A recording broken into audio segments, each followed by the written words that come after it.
The stone walls of the palace had stood for 300 years. They had witnessed wars, celebrations, and countless secrets. But nothing like what was about to unfold on that cold October night. Captain Marcus Hale had served the royal family for 15 years. Every morning, he walked the same corridors. Every evening, he checked the same doors. His duty was simple: protect the king at all costs. But tonight, something felt wrong. He stood outside the council chamber, his hand resting on the hilt of his sword.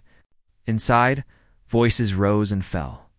The king was meeting with his advisors. A routine gathering.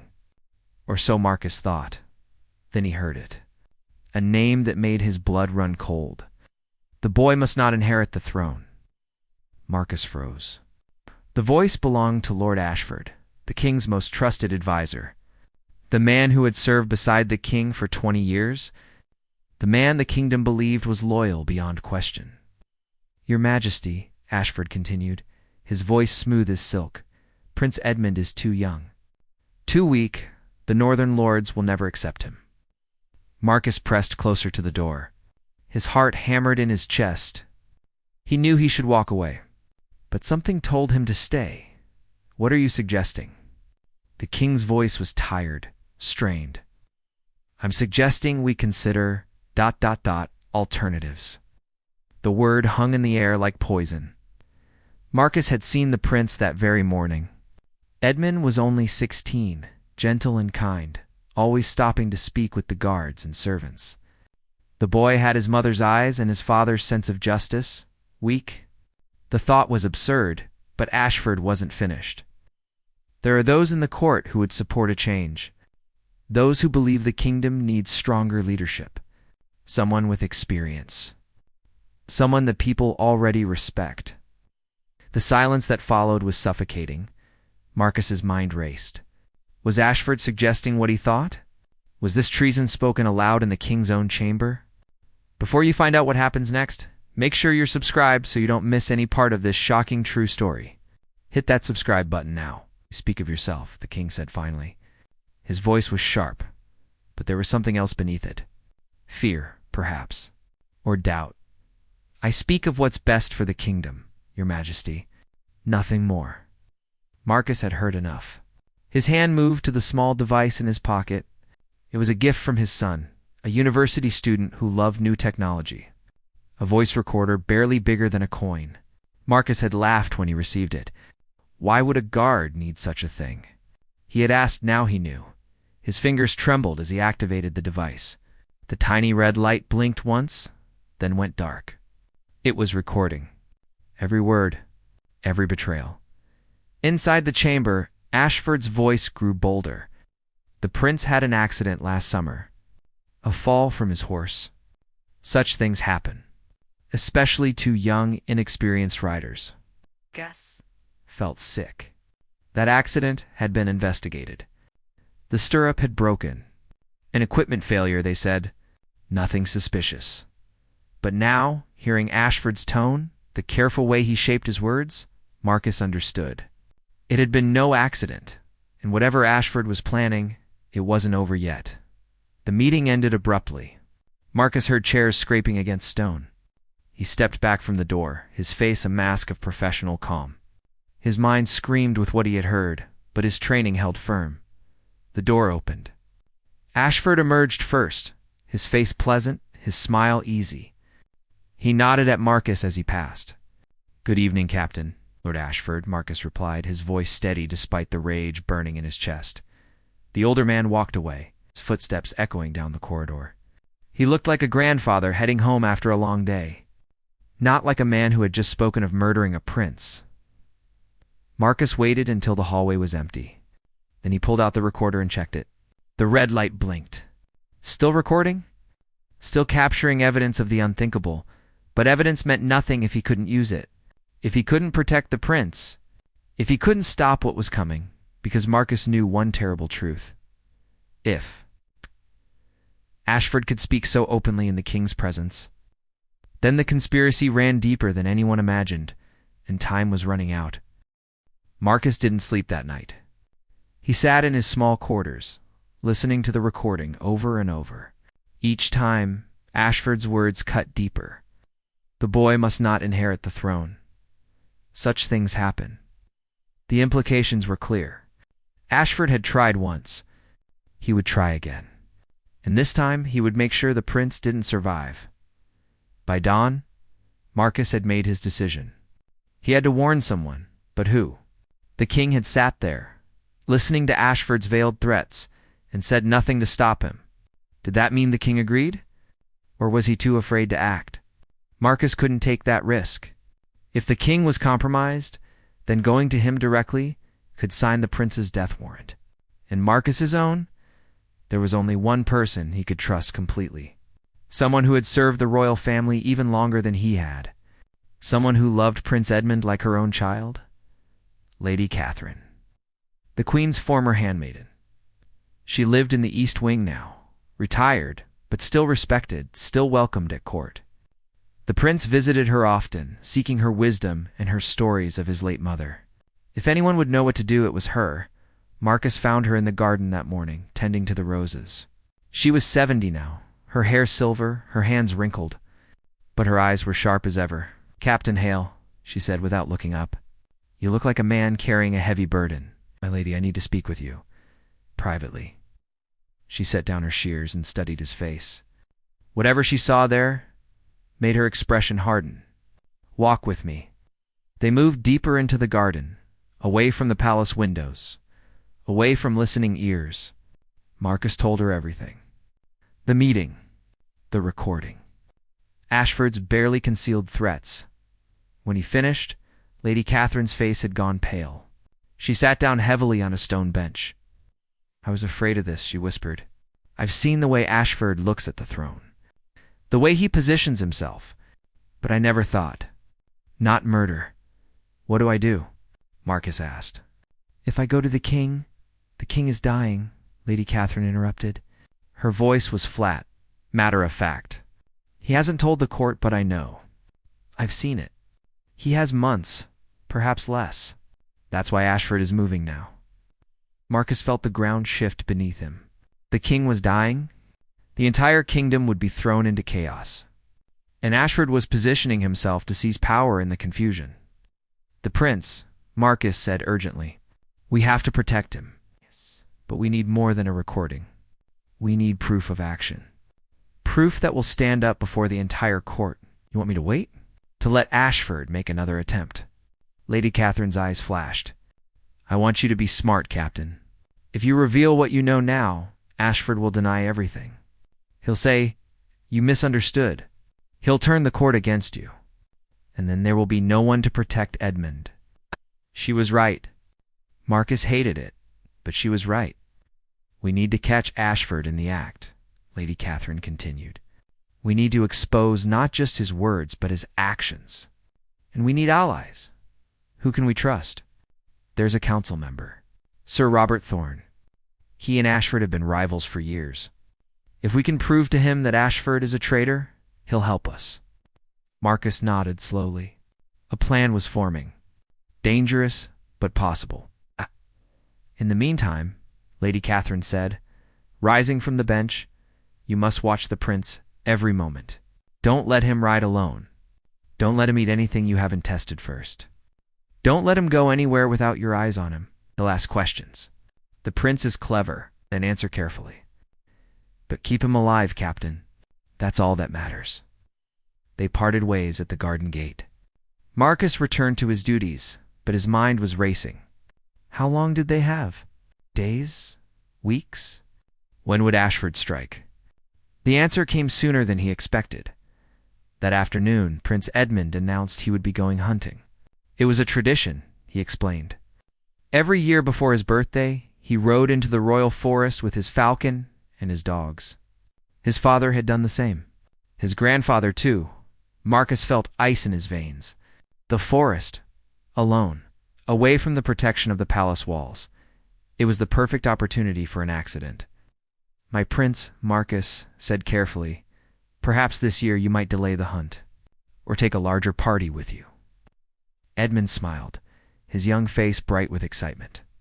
"Nonsense, Captain. It's tradition. Besides, I'm taking 4 guards. You among them. I'll be perfectly safe. For guards. Marcus tried not to show his fear. 4 guards meant for people Ashford could have bought. For people who might turn on the prince when they were miles from help, he bowed. As you wish, Your Highness. That evening, Marcus met with Lady Catherine again. He told her about the hunt, about his suspicions. You're right to be worried, she said quietly. This is when Ashford will act. It's too perfect. A hunting accident? Far from witnesses, the prince dies a hero, pursuing his family's traditions. Can't let that happen. No, you can't. Lady Catherine reached into her dress and pulled out a small vial. This is nightshade. Just a few drops will make a man violently ill for days. Not fatal, but enough to keep him from riding. No. Marcus stared at the vial. You want me to poison the prince? I want you to save him. A sick prince cannot go hunting.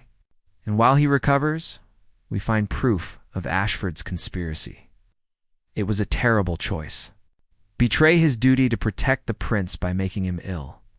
Or watch him ride into the forest, knowing it might be his last ride. Marcus took the vial. His hand shook as he closed his fingers around it. Forgive me, Your Highness, he whispered to the empty air.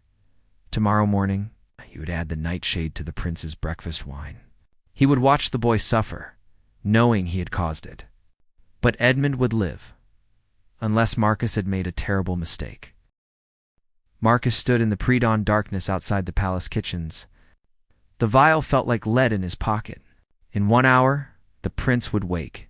In 2 hours, servants would bring him breakfast, and Marcus would poison the heir to the throne. His hands were steady as he entered the kitchen.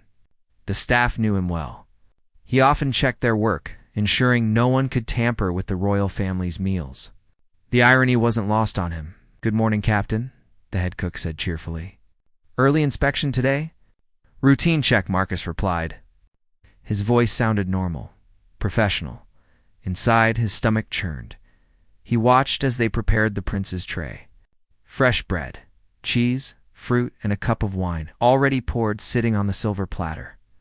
The moment came. A servant turned to fetch something. The cook bent over the stove. Marcus was alone with the tray for just 3 seconds. His hand moved. The vial tilted. 3 drops fell into the dark red wine, then he stepped back, his heart pounding so hard he thought everyone could hear it. The servant returned. The tray was carried away, and Marcus followed at a distance, watching it disappear up the stairs toward the prince's chambers. What had he done? An hour later, the palace erupted in chaos. Prince Edmund was ill. Violently, terribly ill. The royal physicians rushed to his chambers. Servants ran through the halls. And Marcus stood outside the door, listening to the boy retch and moan, knowing he had caused every moment of suffering. Food poisoning, one physician announced. Something he ate. He'll recover, but he needs rest. Complete rest. The hunting trip was cancelled. Lord Ashford arrived at the prince's door, his face a mask of concern. But Marcus saw something else in the older man's eyes. Frustration, anger. The plan had been disrupted. Ashford said, his voice dripping with false sympathy. The prince was so looking forward to the hunt. Perhaps when he recovers, we can arrange another trip. Over my dead body, Marcus thought. Days passed. The prince recovered slowly, though he remained weak. Marcus stayed close, always watching, always waiting for Ashford's next move. It came on the 5th day. Marcus was reviewing the guard rotations when a young messenger approached. The boy was new, nervous, barely old enough to serve in the palace. Captain Hale, he said quietly, I have information. About the prince. About ... danger. Marcus pulled the boy into an empty corridor. Speak. I was cleaning Lord Ashford's study yesterday, the messenger whispered. I heard him talking to someone. They didn't know I was there. They mentioned the prince. They said the old method failed. But there's another way. Right. What way? I don't know. But they mentioned the northern tower. Tonight, after midnight. Marcus felt electricity run through him. The northern tower was the oldest part of the palace. Crumbling. dangerous. It had been closed to everyone except maintenance crews. Did you see who Ashford was talking to? The boy shook his head. The door was closed, but I heard footsteps. Heavy, like a soldier's boots. Soldier. One of the guards? Ashford had someone inside the guard itself. Marcus dismissed the boy with a warning to tell no one. Then he found Lady Catherine. Tonight, he said. The Northern Tower. Ashford's meeting someone there. Then we catch him, Lady Catherine said firmly. Sir Robert needs to see this. Needs to hear it with his own ears. That evening, Marcus approached Sir Robert Thorne in his chambers. The council member was a hard man, built like a bear, with a reputation for brutal honesty. He had clashed with Ashford many times over matters of policy and principle. But would he believe a captain of the guard accusing the king's closest advisor of treason? Marcus played the recording. Sir Robert's face darkened with each passing second. When it ended, he sat in silence for a long moment. If this is a trick, he finally said, I'll see you hanged. It's not a trick, my lord. Then we go to the tower. Tonight, and we see what Lord Ashford is really planning. At midnight, 3 figures moved through the shadows of the palace. Marcus led the way, with Sir Robert and Lady Catherine following. They took hidden passages, servant corridors, routes that few people knew existed. The northern tower loomed above them, dark and silent. The wooden door stood slightly ajar. Voices drifted down from above. Ashford's voice, unmistakable, and another, deeper, rougher. The poison failed, Ashford was saying. Someone's protecting him. Someone knows. Then we moved to the final option, the other voice replied. Tomorrow, during the council meeting, it will look like the work of northern rebels. An attack on the palace itself. The prince dies, defending his father. A hero's death. Marcus's blood ran cold. Tomorrow, they were planning to kill Edmund tomorrow, and the king. Ashford asked. If he survives the attack, his grief will break him. He'll be easy to control. If he doesn't, the voice trailed off, but the implication was clear. Either way, you'll rule by month's end. Sir Robert's face had turned purple with rage. He stepped forward, ready to charge up the stairs. Marcus grabbed his arm, shaking his head. Not yet. They needed to see who Ashford was meeting with. They needed the conspirator's face. They waited, barely breathing, as the conversation continued. Plans, details, the number of soldiers they had bought, the weapons they had hidden, the lies they would tell when it was over. Finally, footsteps sounded on the stairs, descending. Marcus, Sir Robert, and Lady Catherine pressed themselves into the shadows. Ashford emerged first, his face calm and calculating. Behind him came a figure in a guard's uniform. As he stepped into the moonlight streaming through a broken window, Marcus's heart stopped. It was Lieutenant Davies, his second in command, the man he had trusted for 10 years, the man he had trained himself. Davies had betrayed them all. The 2 conspirators separated at the base of the tower, heading in different directions. Sir Robert wanted to arrest them immediately. No, Marcus whispered urgently. Not yet. If we arrest them now, their allies will scatter. We need to catch them in the act. We need to expose the entire conspiracy at once. Tomorrow, they plan to kill the prince, Sir Robert hissed. We can't wait. We won't. But we need to be smart. We need to turn their plan against them. Lady Catherine placed a hand on Marcus's shoulder. What are you thinking, Captain? Marcus's mind raced. A plan was forming. Dangerous. Possibly insane. But it might work. Tomorrow, the council meeting happens as scheduled. The prince attends, as he always does.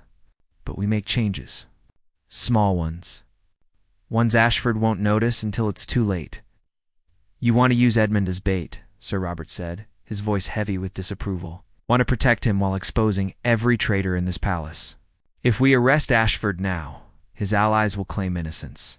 They'll say he acted alone. They'll melt back into the shadows. But if we let them make their move, if we catch them all together, weapons drawn, attacking the prince, they'll hang, Sir Robert finished. Every last one of them. It was agreed. Tomorrow would decide everything. Either they would save the kingdom, or they would die trying. The council chamber had hosted 1,000 meetings, but none like the one about to begin. Marcus stood at his post by the door, every muscle tense. To anyone watching, he looked normal, professional, calm. But beneath his uniform, he wore extra armor. His sword had been sharpened that morning, and in his pocket the recorder was running. Sir Robert sat at the council table, his face neutral. He knew the plan. He was ready. Lady Catherine watched from the gallery above, hidden among the court ladies. She would be their witness. If everything went wrong, if Marcus and Sir Robert fell, she would make sure the truth survived. The council members filed in, one by one. Ashford arrived early, as always. He smiled and nodded, exchanging pleasantries.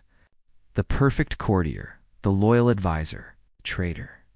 Lieutenant Davies stood across the chamber, positioned near the prince's empty chair. Their eyes met for just a moment. Davies' expression was unreadable. How long had he been working with Ashford? How many secrets had he sold?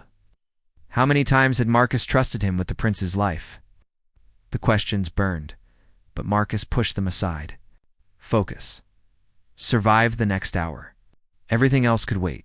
The king entered, leaning heavily on his cane. He looked worse than ever, pale, drawn, dying, just as Lady Catherine had said.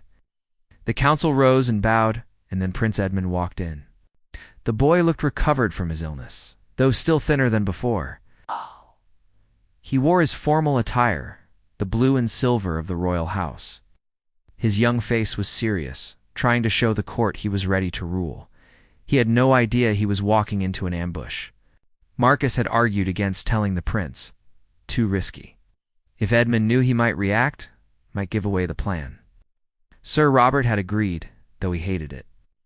Let the boy live in ignorance for one more hour, he had said grimly. Better that than dead with knowledge. The meeting began. Trade agreements, tax disputes, the mundane business of running a kingdom. Ashford spoke eloquently, as always. The other council members listened, debated, voted. Everything seemed normal, but Marcus watched the doors. He watched the guards. He watched for the signal that would mean attack. 30 minutes passed, then 40. Marcus began to wonder if Ashford had changed his mind. Somehow, impossibly, they had been wrong. Then he saw it. A guard near the far door touched his ear twice. A signal. Across the room, another guard shifted his weight, his hand moving toward his sword. It was happening, Your Majesty, Ashford said, standing smoothly. If I may raise one final matter, it concerns the northern territories and reports of rebel activity. The king nodded tiredly. Speak. There are concerns that these rebels may attempt violence against the crown, perhaps even here in the palace itself. Ashford's words were careful, deliberate. He was building his narrative. When the attack came when the prince fell, Ashford would say he had warned them. He had tried to prevent it. We have doubled the guard, Marcus interjected. His voice was steady. The palace is secure, Lord Ashford. Ashford turned to him, and for just a moment Marcus saw calculation in those eyes. Did Ashford suspect? He know his plan had been discovered, course captain? I'm certain you've taken every precaution. Words were pleasant, the tone was poisonous. Another signal, another guard moving into position. They were surrounding the prince's chair. Marcus counted quickly. 5 guards, all traitors, all bought by Ashford, plus Davies. 6 against how many loyal men? Marcus had his own signals prepared. Guards he trusted absolutely, many had served with for years. They were positioned throughout the chamber, waiting for his command, but they were outnumbered. And the king was weak, the prince was vulnerable. Everything had to happen perfectly. Perhaps Sir Robert said suddenly, his voice cutting through the discussion, we should discuss the matter of loyalty. The room went silent. Every eye turned to him. Loyalty, Sir Robert? Ashford asked carefully. Yes. Loyalty to the crown. Loyalty to the king. Loyalty to the rightful heir. Sir Robert stood, his massive frame casting a shadow across the table. There have been disturbing reports. Whispers of conspiracy. Of men who would betray their oaths for power. Ashford's face remained calm, but Marcus saw his jaw tighten. Serious accusations require serious proof. Indeed they do, Sir Robert agreed. He nodded to Marcus. This was the moment, no turning back. Marcus pulled out the recorder and pressed play. Ashford's voice filled the chamber. The boy must not inherit the throne. The effect was electric. Council members gasped. The king's face went white. Prince Edmund looked around in confusion, not understanding what he was hearing. But Marcus kept his eyes on Ashford, on the guards, on Davies. The recording continued. Ashford's plan laid bare, his contempt for the prince, his ambition, his treachery. Such things happen, especially to young, inexperienced riders. Prince Edmund's face changed. Understanding dawned, then horror, then rage. "Lord Ashford," the king said, his voice shaking with fury and betrayal. "You dare," but Ashford was done pretending. "Oh," he shouted. The traitor guards drew their swords. The chamber erupted in chaos. Screams, the clash of steel, council members scrambling for the doors. Davies lunged toward the prince, his blade aimed at the boy's heart. Marcus was faster. He had been waiting for this exact moment. His sword intercepted Davies' strike with a shower of sparks. "Get the prince out," Marcus roared.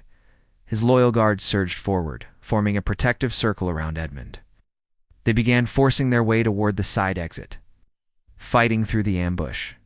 Sir Robert had drawn his own sword, ancient but deadly. He engaged two of Ashford's men, his experience and strength overwhelming their youth.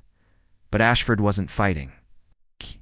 He was running, fleeing toward the main doors, abandoning his conspirators to their fate. "Stop him." Lady Catherine's voice rang out from above. "Don't let him escape." Marcus wanted to chase him. Every instinct screamed to cut Ashford down, but his duty was here. Protecting the prince, keeping Edmund alive, Davies attacked again, his face twisted with desperation. "You've ruined everything," he snarled. "Years of planning, gone because of you?" "You betrayed your oath," Marcus said coldly. Their blades locked. "You betrayed your brothers.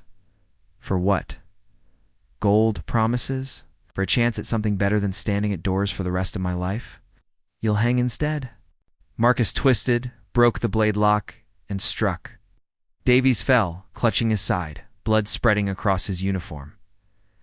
Around them, the battle was ending. Ashford's remaining guards were being subdued, outnumbered and outfought. The loyal guards had secured the prince and were moving him to safety. But Ashford had escaped, the architect of the conspiracy. The man who had tried to murder a prince. Gone. Sir Robert appeared at Marcus's side, breathing hard. The king, safe. The prince, safe. But Ashford, I know. Marcus wiped his blade clean. He won't get far. Sound the alarm. Lock down the palace. Every gate, every passage. He's still inside these walls. The hunt was on. The palace bells rang out across the city. 3 tolls. The emergency signal. Every gate slammed shut. Every guard mobilized. No one entered. No one left. Somewhere in the sprawling maze of corridors, chambers, and hidden passages, Lord Ashford was running. Marcus organized the search parties quickly. Teams of 3, moving through each section systematically. Loyal guards only. Men he knew without question. "Check everywhere," he commanded. Closets. Storage rooms. Even the old tunnels beneath the foundations. He knows this palace as well as anyone. He'll use that knowledge. Sir Robert coordinated from the council chamber, now secured and guarded. The wounded had been carried to the physician. The dead 2 of Ashford's men who had refused to surrender had been removed. Davies lay in chains, unconscious but alive. He would face trial. They all would, but first they needed Ashford. Marcus took a team to the archives. If Ashford was trying to escape, he would need to access the old passages. And the maps of those passages were kept in the royal archives, along with centuries of other secrets. The archive door stood open. Marcus's heart sank. Ashford had been here, inside. Papers were scattered across the floor. Maps, records. One large parchment lay on the table, hastily unrolled. Marcus studied it in the LAMPLIGHT. It showed the palace foundations, the original structure built 300 years ago. And there, marked in faded ink, a passage leading from the cellars to the old monastery beyond the palace walls. "He's going underground," Marcus said. "The wine cellars. Move." They ran through corridors, down spiral stairs, deeper into the oldest parts of the palace. The air grew cold and damp.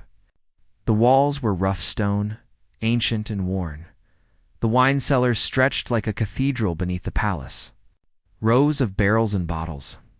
Alcoves carved into rock. And at the far end, barely visible in the torchlight, a wooden door. It stood open. Fresh footprints in the dust leading through it. Marcus signaled for his men to follow. They entered a narrow tunnel, so old that tree roots had broken through the ceiling in places. Water dripped.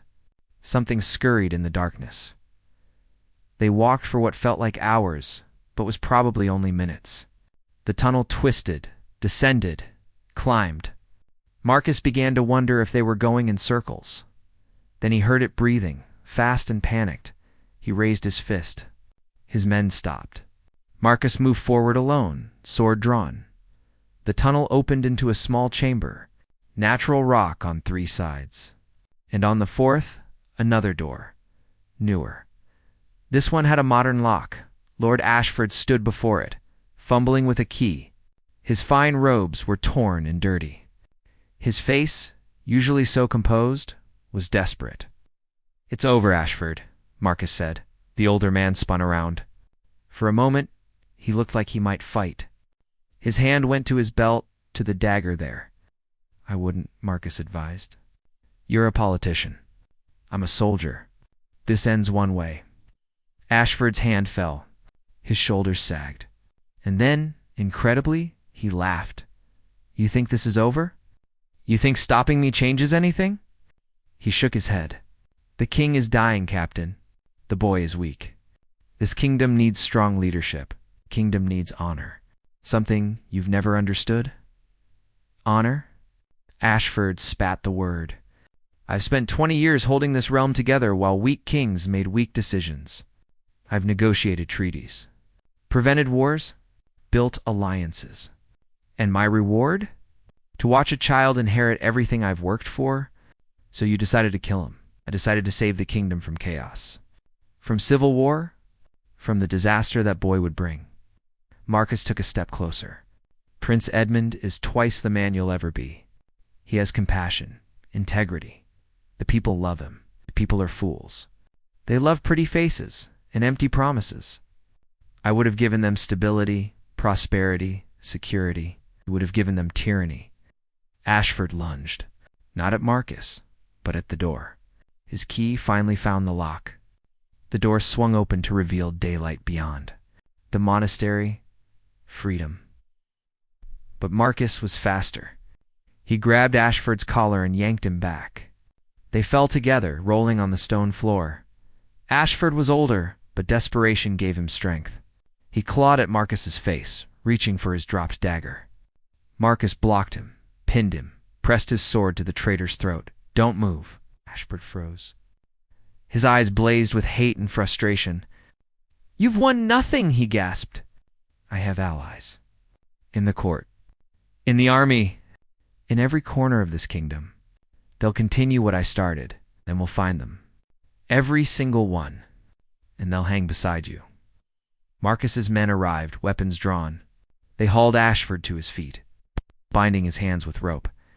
As they led him back through the tunnel, Ashford spoke one more time. His voice was quiet, almost sad. "The king has 3 months, maybe less. When he dies and that boy takes the throne, you'll see. You'll see I was right. The kingdom will tear itself apart." Marcus didn't respond. He couldn't let Ashford see the doubt in his eyes, because part of him wondered if the traitor had a point. Edmund was young, untested. Would he be strong enough to hold the crown when his father fell? They emerged into the cellars.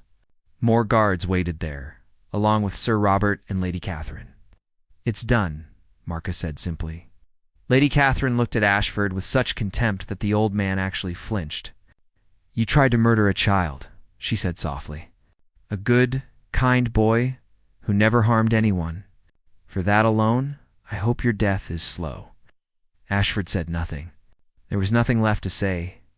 They brought him to the king. Edmund was there too, still shaken but unharmed. The king sat on his throne, looking older than Marcus had ever seen him.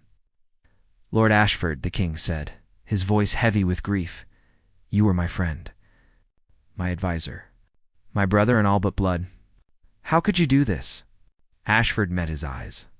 "Because you were weak, because the boy is weaker, and because someone had to be strong." The king closed his eyes. When he opened them again, tears ran down his weathered face. "Take him to the cells. Tomorrow, we begin the trials." For him and all who followed him, the guards led Ashford away. As he passed Marcus, he leaned in close and whispered, "Watch your back, Captain. This isn't over." Then he was gone, disappearing into the depths of the palace prison. Marcus stood in the throne room, suddenly exhausted. The adrenaline was fading. The weight of everything that had happened was crashing down. Prince Edmund approached him. The boy's eyes were red from crying, but his voice was steady. "Captain Hale, you saved my life. You saved the kingdom. I was doing my duty, Your Highness." "No, you did far more than duty required. You risked everything, and I will never forget it." The prince extended his hand. Marcus knelt, taking it formally, but Edmund pulled him to his feet and embraced him instead. A boy thanking the man who had protected him. A future king honoring a loyal servant. "When I rule," Edmund said quietly, "I want you beside me. Not as a guard, but as an advisor. As a friend, will you accept?" Marcus felt emotion tighten his throat. "It would be my honor, Your Highness."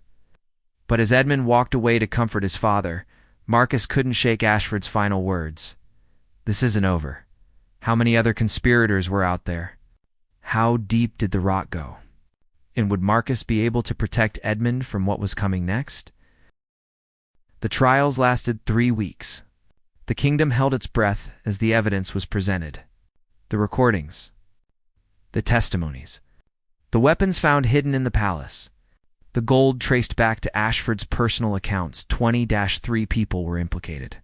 Guards, servants, even to minor nobles. All had been promised power or wealth in Ashford's new order. All had been willing to betray their oaths. Marcus testified on the 4th day. He told the court everything. The recording, the investigation, the final confrontation. He held nothing back. Davies testified too, hoping for mercy. He named names, revealed meeting places, described how Ashford had recruited him years ago with promises of advancement, how the conspiracy had grown slowly, carefully, until it was woven throughout the palace itself. "We thought we were saving the kingdom," Davies said, his voice hollow.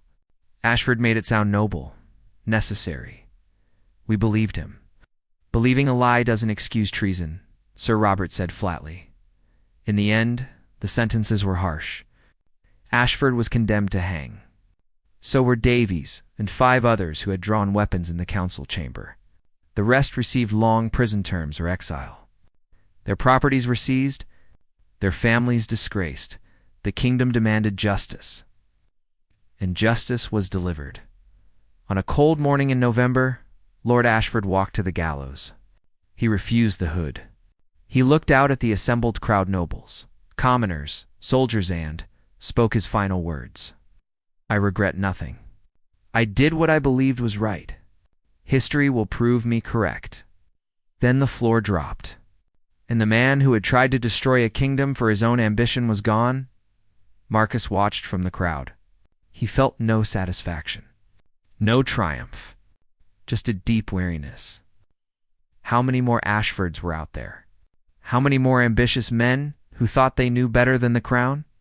The king's health continued to decline. He lasted longer than the physicians had predicted, but by spring it was clear the end was near. He spent his final weeks preparing Edmund, teaching him, warning him. There will always be men like Ashford, the king told his son. Marcus standing guard outside the door, but listening to every word.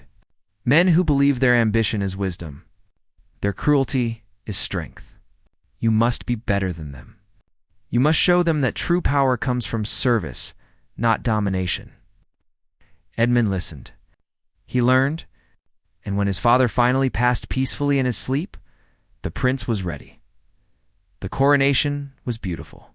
The entire kingdom celebrated. King Edmund I, they called him. The young king, the survivor. The boy who had faced assassination and emerged stronger. Marcus stood beside the new king during the ceremony. Not as a guard anymore, but as the newly appointed royal counselor. A position created specifically for him. I need people I can trust absolutely, Edmund had said when offering the role. People who proved their loyalty when everything was at stake. That's you, Marcus. So Marcus traded his sword for a seat at the council table. He helped the young king navigate the treacherous waters of court politics. He advised on matters of security, defense, and loyalty. And he never forgot the lessons learned from Ashford's betrayal. Trust, but verify. Watch for signs of conspiracy. Keep the king safe above all else. Lady Catherine became the king's official historian. She documented everything that had happened. The conspiracy, the investigation, the trials. She made sure the story would never be forgotten. Future generations need to know, she told Marcus one afternoon as they walked in the garden. They need to understand how close we came to disaster. How one man's ambition nearly destroyed everything. You think Edmund will be a good king? Marcus asked. I think he'll be a great one. He has compassion tempered by hardship, wisdom born from betrayal, and most importantly, he knows the value of loyalty, of service, of duty. She was right. In the years that followed, King Edmund proved himself again and again. He reformed the council, bringing in common voices alongside noble ones. He strengthened the kingdom's defenses while pursuing peace with neighbors. He remembered the servants and guards who had protected him, rewarding their loyalty with positions and honors, and he never forgot the man who had saved his life. Marcus served Edmund for 20 years. He saw the young king become a wise ruler. He watched the kingdom prosper under Edmund's careful leadership. He helped train a new generation of guards, teaching them that loyalty meant more than following orders. It meant doing what was right, even when it was hard. On Marcus's 60th birthday, the king held a feast in his honor.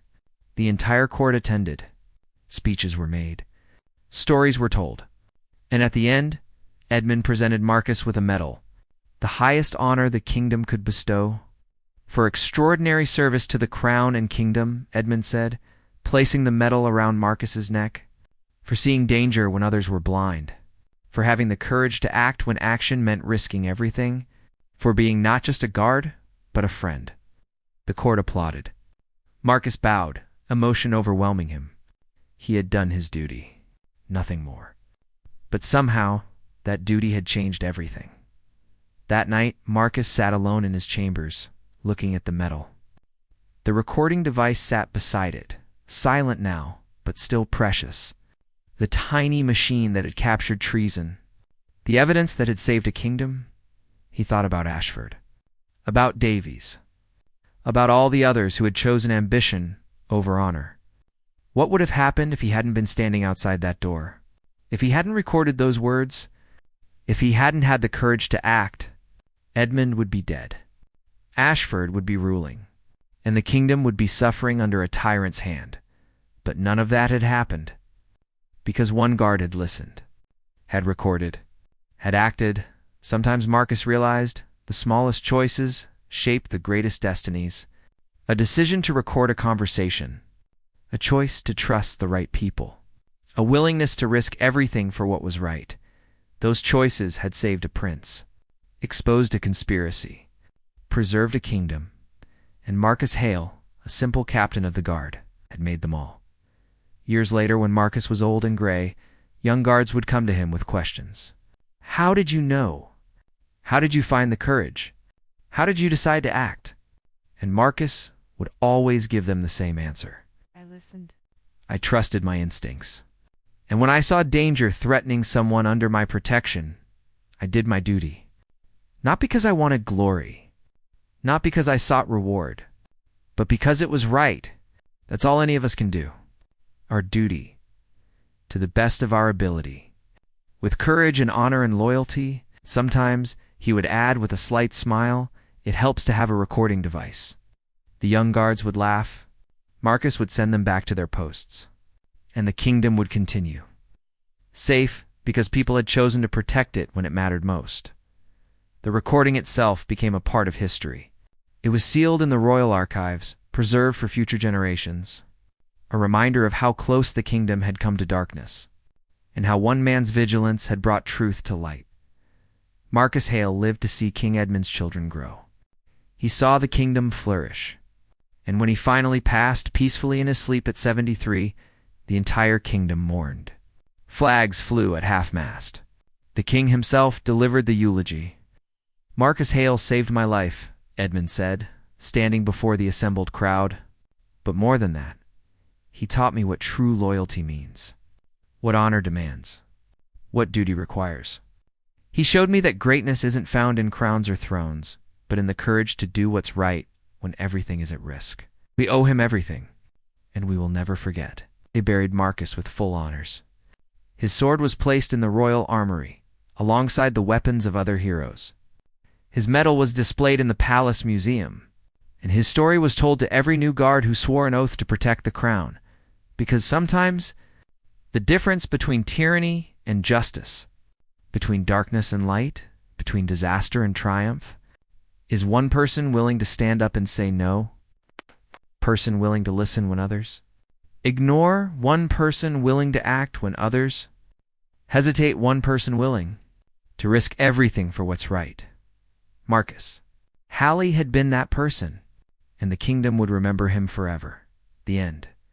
But the lesson endures. Vigilance, courage, and loyalty are never out of fashion. They are the shields that protect the innocent and the swords that strike down tyranny. In every generation, in every place, people like Marcus are needed. People who will stand guard, who will listen, who will act. May we all have such courage when our moment comes.